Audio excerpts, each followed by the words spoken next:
बच्चों, ऑनलाइन शिक्षण में आप लोगों का स्वागत है।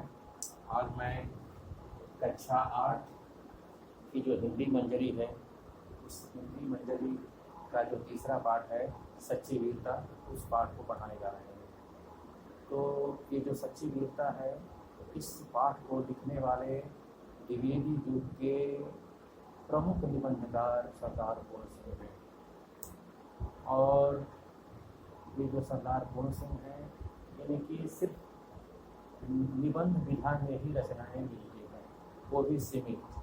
फिर भी सीमित रचनाओं के आधार पर इनकी हिंदी साहित्य में उपयोगिता को नकारा नहीं जा सकता है। उन्होंने अपने निबंध में जो आत्मीय भावों को जगाने वाले जो निबंध रहे हैं, वो सच्चे सात्विक भावों से युक्त हों, ऐसे जो समसामयिक समस्या प्रधान विषय रहा है, उस पर इन्होंने निबंध लिखा है। तो ये सरदार पूर्ण सिंह के जो निबंध हैं, आपकी आचरण की सभ्यता है, सच्ची वीरता है, मजदूरी और खून है, इसे और भी हैं। और ये द्विवेदी युग के प्रमुख निबंधकार रहे हैं।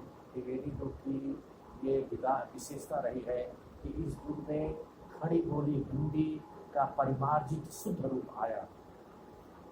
और ये जो है सच्ची वीरता जो पाठ है, इसका सारांश संक्षिप्त शब्दों में मैं बता देता हूँ कि सच्ची वीरता में लेखक पूर्ण सिंह सच्चे जो वीर पुरुष होते हैं, उनकी अंदर कैसे कैसे श्रेष्ठ गुण होते हैं, कैसे आत्मीय भाव से जो भरे होते हैं, उनके अंदर जो है इतने आत्मविश्वास भरा होता है कि उनके उस निश्चय के आगे बाह्य परिस्थितियाँ नगण्य होती हैं।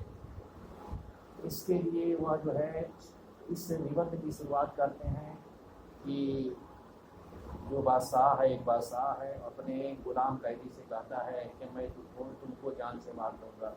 वो कहता है जहाँ पनाह आप जान से मार सकते हैं, लेकिन जान से मारते समय भी मैं आपकी तिरस्कार कर सकता हूँ, आपकी अवज्ञा का तिरस्कार कर सकता हूँ, अपमानित कर सकता हूँ। इस पर आप क्या करेंगे? इसके बाद इसी निबंध में सरदार पूर्ण सिंह मसूद का उदाहरण देते हैं, जो आध्यात्मिक गुरु है। वो कहता है कि मैं ही खुदा हूँ, अल्लाह अर्थात अहम ब्रह्मास्मि हूँ। इसका जो है उस समय के जो धार्मिक मठाधीश थे विरोध करते हैं, जनता को उकसा करके पिटवाते हैं, फिर भी वह अपने निर्णय से अधिक रहता है। इसी तरह से महाराजा रणजीत सिंह का भी उदाहरण देते हैं, जो है जो साहस से ऐसे सच्चे वीर पुरुष साहस से युक्त होते हैं।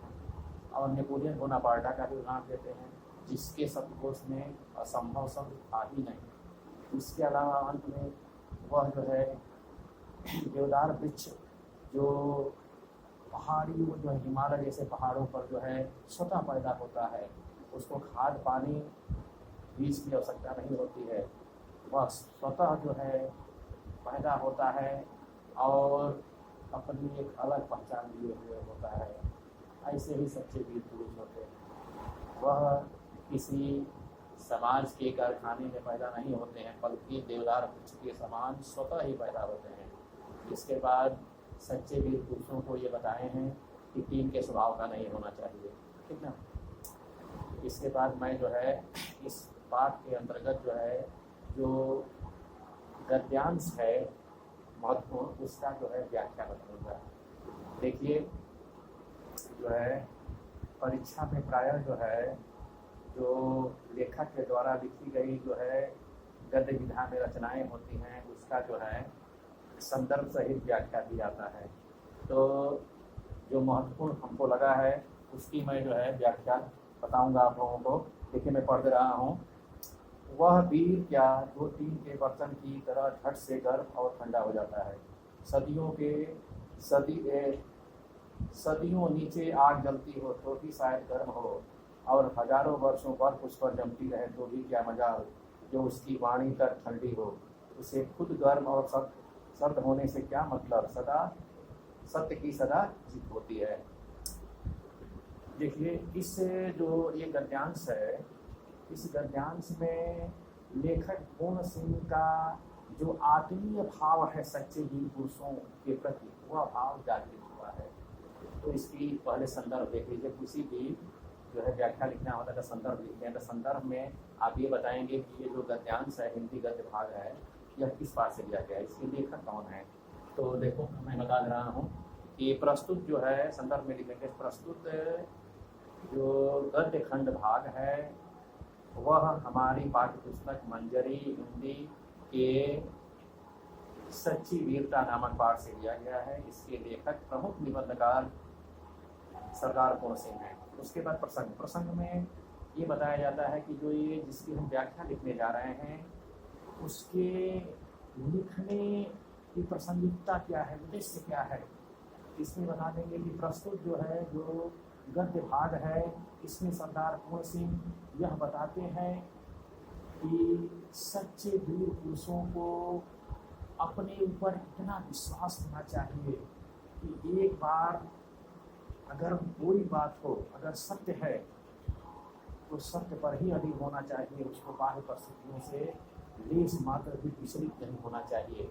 इसके लिए वह तीन जो एक तरह का पदार्थ होता है, धातु होता है, इस टीम के स्वभाव से जो बुज़दिल स्वभाव के जो व्यक्ति होते हैं, जिसमें साहस का भाव नहीं होता है, हर परिस्थिति में दृढ़ निश्चय के साथ खड़े होने का भाव नहीं होता है, उसके उदाहरण के द्वारा भी वो बताए हैं कि टीम के स्वभाव वाले व्यक्तियों को क्या है, सच्चे वीर पुरुष नहीं कहा जा सकता है। पसंद हो गया व्याख्या देखिए। प्रस्तुत जो गद्य भाग है, इसमें सरदार पूर्ण सिंह ये बताते हैं कि जो सच्चा वीर पुरुष होता है उसका स्वभाव टीम के स्वभाव का नहीं होना चाहिए, अर्थात लाक्षणिक जो टीम का स्वभाव होता है, बहुत जल्दी कर बहुत जल्दी करना, इस तरह का नहीं होना चाहिए। अनुकूलता है तो अच्छे हैं, प्रतिकूलता है तो बिखर गए, बिगड़ गए, अपना अस्तित्व खो दिए, ऐसा नहीं होना चाहिए। इसके लिए वो बताते हैं कि सच्चे वीर पुरुष जो होते हैं उनके सामने विषम परिस्थिति, उनकी उष्णता के लगातार रहने के बावजूद भी अपने वह साहस के बल पर अपने निर्णय से थोड़ा भी विचलित नहीं होते हैं। और ऐसे भी वीर पुरुष होते हैं जो है, जो जिनके आसपास जो है सर्द स्वभाव वाला जो कार्य को शिथिल कर दे, सक्रिय न रहने दे, ऐसे विषम परिस्थितियों में हजारों वर्षों तक रहने के बावजूद भी वह अपनी वाणी की बुलंदियों को कम नहीं होने दिए हैं। सत्य का ही वर्ण किए हैं, जो सत्य है वो सत्य है, भले प्राण रहे या जाए, इस स्वभाव के भी व्यक्ति रहे हैं। ऐसे वीर पुरुषों को वह सच्चे अर्थों में सच्चा वीर मानते हैं। तो व्याख्या हो गई। टिप्पणी देखिए, टिप्पणी में या विशेष में जो है, जो हिंदी काव्य होता है काव्य सौंदर्य, उसी तरह का इसमें भी होता है गद्य सौंदर्य। तो गद्य सौंदर्य के अंतर्गत जो है सबसे पहले आप जो है बाह्य और आंतरिक सौंदर्य के रूप में सबसे पहले बाह्य सौंदर्य में आप भाषा का परिचय देंगे। तो प्रस्तुत जो गद्य भाग है इसमें लेखक ने शुद्ध साहित्यिक खड़ी बोली का प्रयोग किया है। इसमें देखने पर पता चल रहा है कि तत्सम शब्दों की बहुलता है। इसके बाद बाह्य सौंदर्य के अंतर्गत इसमें मुहावरों का भी प्रयोग जो है लेखक ने किया है। मुहावरे लाक्षणिक अर्थ लिए होते हैं, जैसे टील के स्वभाव का होना, ठीक है, अर्थात अस्थिर स्वभाव का होना, अपने निर्णय पर अडिग नहीं रहने वाला होना, ठीक है, ये हुआ। और वाणी का ठंडा पड़ जाना, अर्थात जब विषम परिस्थितियाँ आए, कमजोर करने वाली परिस्थितियाँ आ जाएं तो अपने निर्णय को बदल दें, ये भी क्या है, मुहावरा है। उसके बाद लेखक ने इसमें जो है भावात्मक गद्य शैली का प्रयोग किया है, ठीक ना। यहीं पर ये वीडियो समाप्त होती है। अब हम नेक्स्ट वीडियो में आप लोगों से मिलेंगे। धन्यवाद।